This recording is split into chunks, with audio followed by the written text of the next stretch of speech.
When a situation is thrust upon me, I got to figure out a way to do what I know how to do. One thing I've always learned is the lines on the floor, what they mean, where I am. Like having a visualization of the basket compared to where the three-point line is. The hardest thing in the world is shooting that three-pointer without touching out of bounds.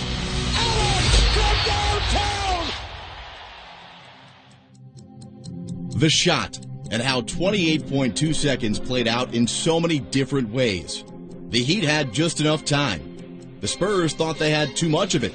And then suddenly, they were desperate for more of it. Heat fans who left wished they could go back in time. No one had better timing that Tuesday night than Ray Allen. In the right place, at exactly the right time. This is the reason why we wanted them in games like this. Anytime a moment, 1 moment, 5 seconds of a moment does define players, time, organizations, coaches, it's, a pretty heavy situation.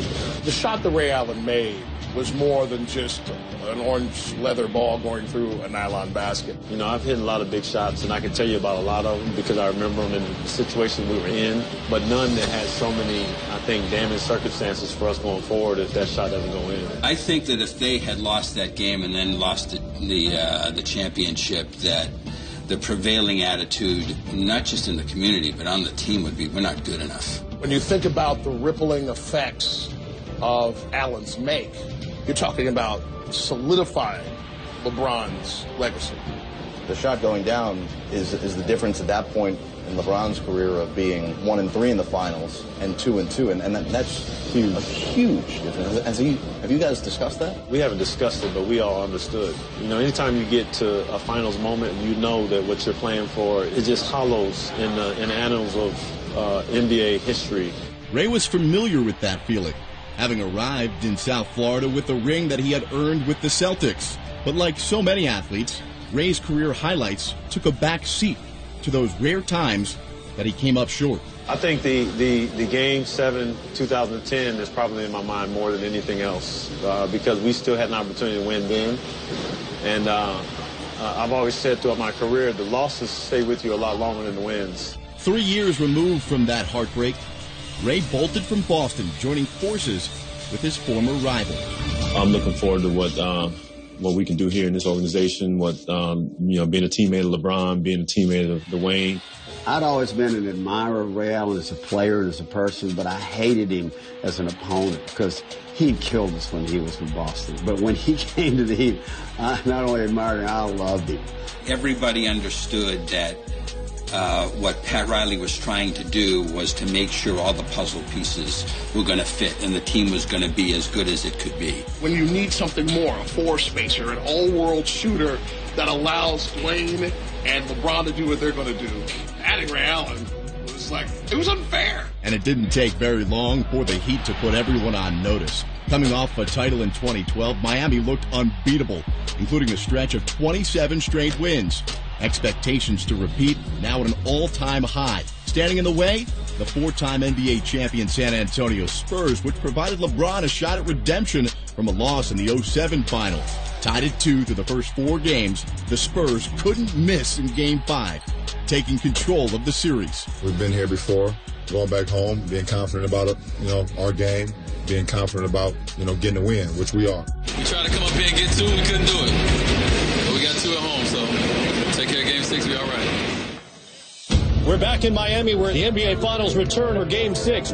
Will the Spurs close out and win their 5th championship? Here we go, man. Go have some fun. Protect home court. The atmosphere in Game 6 was incredibly tense. Everybody knew what was at stake.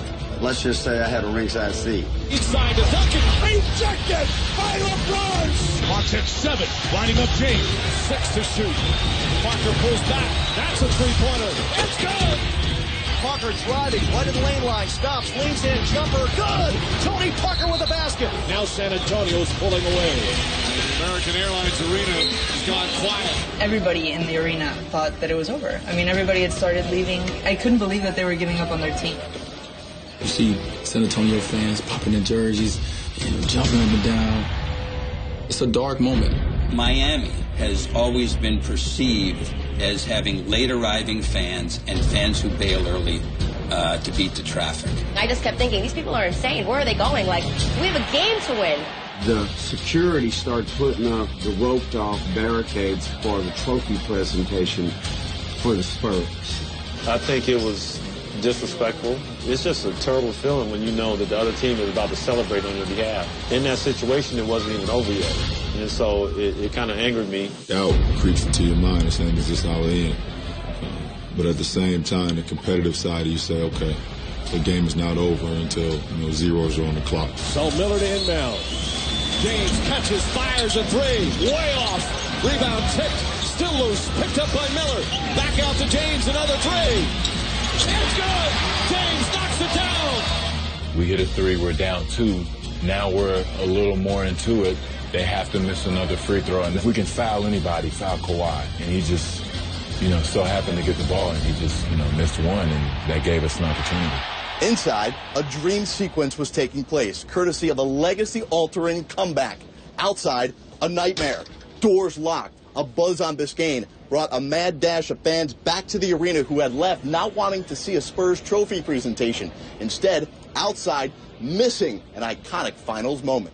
It's one of those historical moments, your history moment. Where were you when Ray Allen's shot went off? And a lot of people had to say I was outside trying to get back in. No timeouts left, so Miami needs a good three. They've got time to set it up. James catches, puts up a three.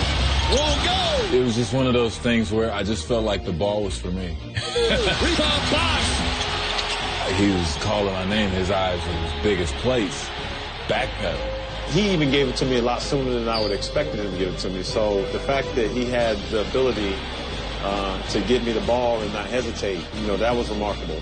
It's almost like that situation you say, just let us get back, Lord, and I swear I'm going to go to sleep at night, and I'm going to do everything I'm supposed to do, and I'm going to be a good boy, and I'm going to take out the garbage. Ray Allen, a three from the corner. Hey, Allen's going for the corner.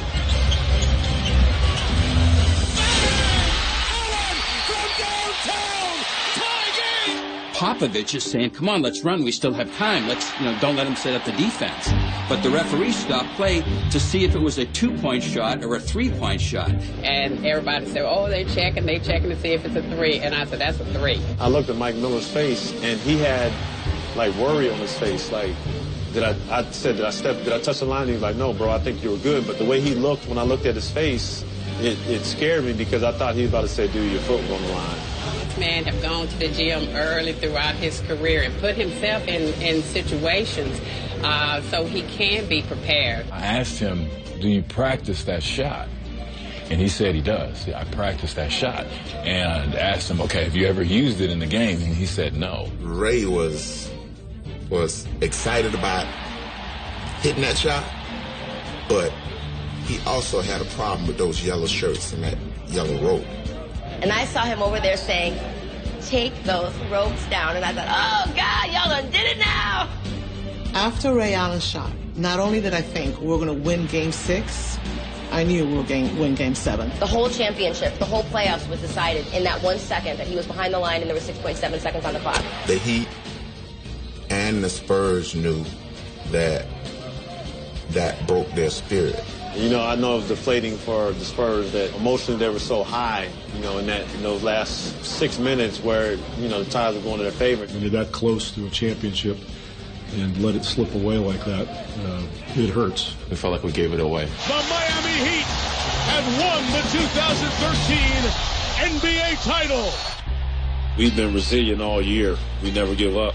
I've known my whole career, sometimes you just get lucky. When you win championships, it involves a little luck, and that right there was luck shining on our side.